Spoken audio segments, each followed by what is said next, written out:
So we have the paper loaded on the tympan here.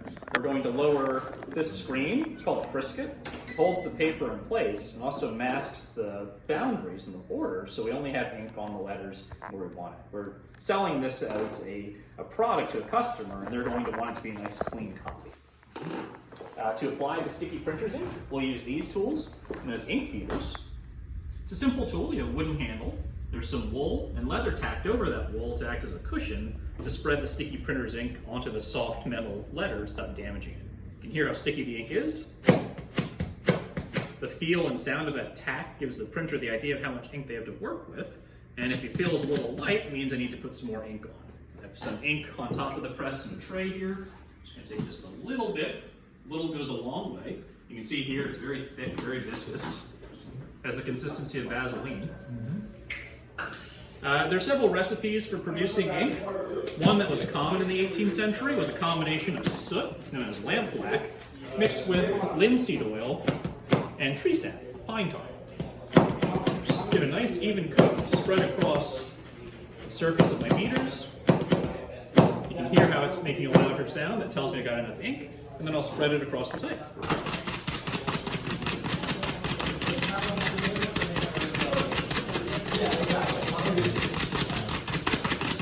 And make sure you cover every letter, make it consistent. And then we're going to lower the paper onto the type and crank it into the press. Now the block of the press is only big enough to cover half of the document at a time, so this step is done twice. Pull the bar, which is going to turn a screw, dropping the block, and that will press together the ink, the paper, and the letters. We'll do this with the other half.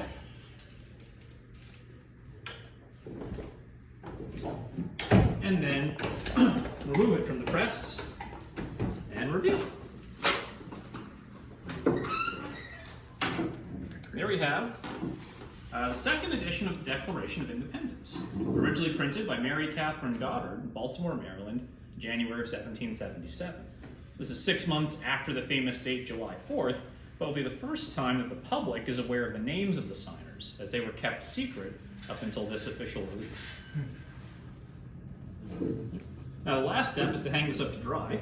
My colleague here has his printer's peel, which you can use to set the document up above us, out of the way in the drying racks.